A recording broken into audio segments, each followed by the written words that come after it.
주님은 나의 최고봉 11월 19일 묵상을 시작하겠습니다. 오늘의 제목은 성령에 의해 책망받을 때입니다. 오늘의 말씀을 읽겠습니다. 요한복음 16장 8절입니다. 그가 와서 죄에 대하여 의에 대하여 심판에 대하여 세상을 책망하시리라. 아멘. 오늘 읽은 요한복음 말씀에서 예수님은 십자가를 앞두고 제자들에게 성령님이 오실 것을 말씀하고 계십니다. 그리고 성령님이 오시면 우리 죄에 대해서 책망하신다고 이야기하고 있습니다. 그런데 예수님께서 이야기하는 이 죄라는 것은 단지 우리가 사람과의 관계에서 지은 죄들을 이야기하지 않습니다. 성령님께서 오셔서 책망하는 죄는 하나님과의 관계에서 우리가 지은 죄입니다. 여러분, 우리 죄의 가장 심각한 부분이 무엇이라고 생각합니까? 남에게 해를 끼친 거, 남의 물건 훔친 거, 심지어는 남을 살인한 거, 이런 것들도 심각한 죄이지만 우리 그리스도인들이 분명히 깨달아야 될 것은 우리 안에 있는 가장 심각한 죄는 하나님을 거역하는 죄입니다. 그리고 그 죄의 대가는 영원한 형벌입니다. 그 죄에서 면제받는 유일한 길은 나의 죄를 대신해서 십자가에 죽으신 예수님을 믿는 것입니다. 그래서 성령님이 책망하는 죄는 다른 것이 아니라 하나님을 거역한 죄, 하나님 뜻대로 살지 않은 죄, 그럼에도 불구하고 예수님을 믿지 않고 예수님께 순종하지 않은 죄를 이야기하는 것입니다. 그래서 오늘 말씀 16장 8절 이후에 9절에서 예수님께서 이 부분을 이렇게 설명하십니다. 죄에 대하여라 함은 그들이 나를 믿지 아니하며. 우리의 가장 큰 죄는 하나님과의 관계에서 하나님을 거역한 것이고, 그렇게 하나님을 거역하면서도 예수님을 믿지 않은 것입니다. 성령님이 오셔서 심판하는 죄는 다른 죄들도 있지만 가장 핵심은 우리가 예수님을 믿지 않은 죄입니다. 하나님을 거역하고 내 뜻대로 내 계획대로 사는 죄들입니다. 11월 주님은 나의 최고봉 주제는 복음의 진리에 반응하십시오였습니다. 여러분, 복음의 진리에 반응한다는 것이 어떤 의미일까요? 바로 이렇게 하나님을 거역하고 살았던 내 죄가 깨달아지는 것입니다. 성령님께서 오셔서 내 안에 하나님을 거역하고 예수님을 믿지 않았던 내 죄들을 깨닫고 가슴을 치며 회개하는 것입니다. 이것이 바로 복음의 진리에 반응하는 것입니다.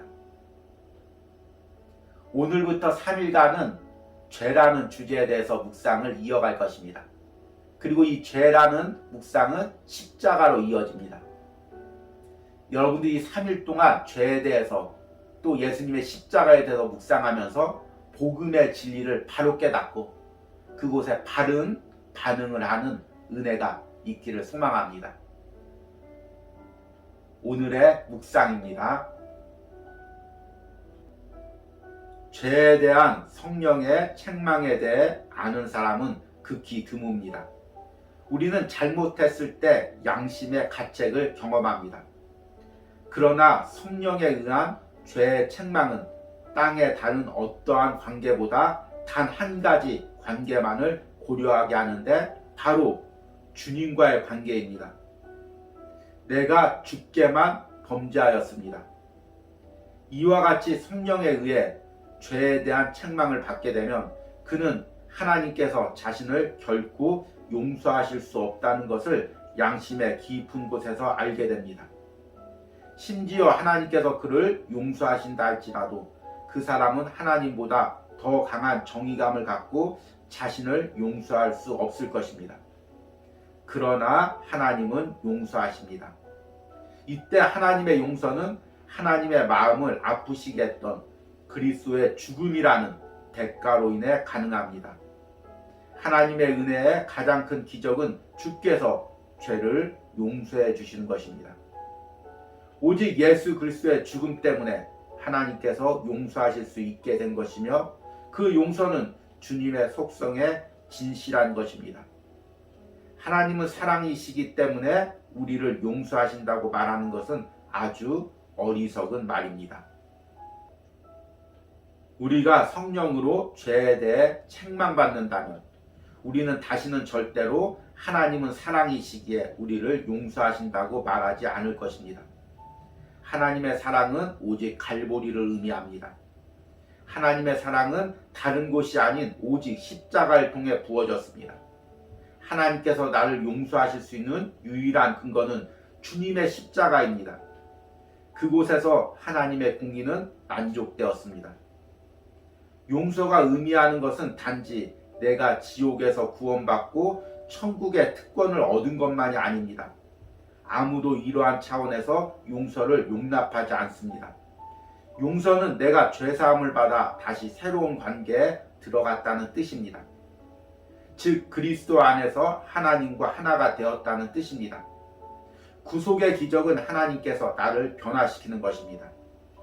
내 안에 새로운 성품, 곧 예수 그리스도의 성품을 넣어주심으로써 거룩하지 못한 나를 거룩하신 주님의 기준에 맞게 변화시키는 것입니다. 아멘.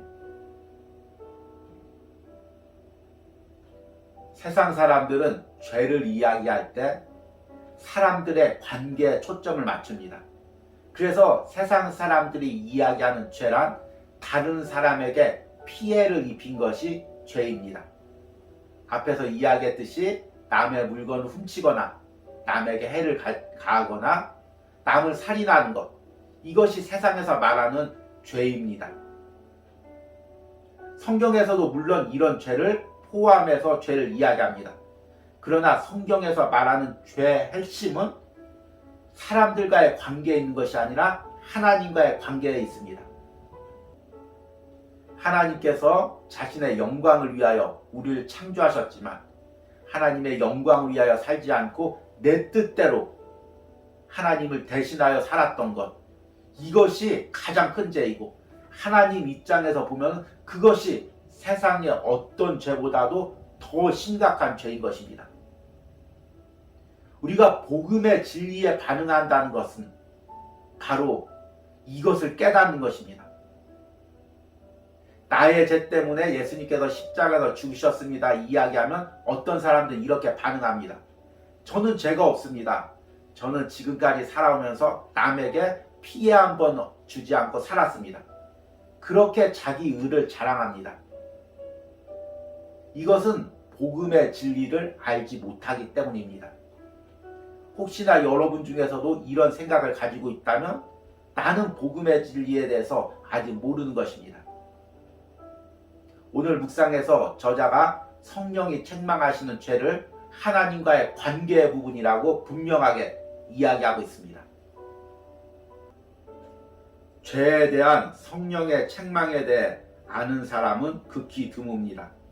우리는 잘못했을 때 양심의 가책을 경험합니다. 그러나 성령에 의한 죄의 책망은 땅의 다른 어떠한 관계보다 단 한 가지 관계만을 고려하게 하는데 바로 주님과의 관계입니다. 내가 주께만 범죄하였습니다. 이와 같이 성령에 의해 죄에 대한 책망을 받게 되면 그는 하나님께서 자신을 결코 용서하실 수 없다는 것을 양심의 깊은 곳에서 알게 됩니다. 오늘 묵상에서 저자가 시편 51편의 다윗의 고백인 내가 주께만 범죄하였습니다 라는 고백을 인용했습니다. 다윗이 이 고백을 했을 때 이 의미가 무엇이었을까요? 다윗은 밧세바와 부적절한 관계를 가졌습니다. 그리고 그것을 숨기기 위해서 남편 우리아를 죽였습니다. 세상에서 봤을 때 간음죄와 살인죄를 저질렀습니다. 그럼에도 불구하고 다윗이 뻔뻔하게 내가 주님께만 범죄하였습니다 라고 이야기합니다. 인간적인 시각으로 보면 다윗이 얼마나 뻔뻔합니까? 그런데 다윗이 이 고백을 하는 것은 내가 간음죄를 저지르기 전에, 살인죄를 저지르기 전에 먼저 하나님과의 관계에서 죄를 저질렀다는 것입니다. 목동이었을 때, 죽을 위기에 처해져 있을 때는 하나님 의지하고 하나님만 붙들고 살다가 이제 왕이 되니까 높은 자리에 앉으니까 자기 계획대로 자기 뜻대로 인생을 계획하는 것입니다. 그 결과가 밧세바와의 간음이고 우리아를 죽인 것입니다. 여러분, 이 다윗의 고백을 내 자신에게 적용시켜 보시기 바랍니다. 우리는 죄를 아주 간단하게 이야기들 합니다. 나는 남에게 피해 준 거 없어. 나는 잘못한 게 없어.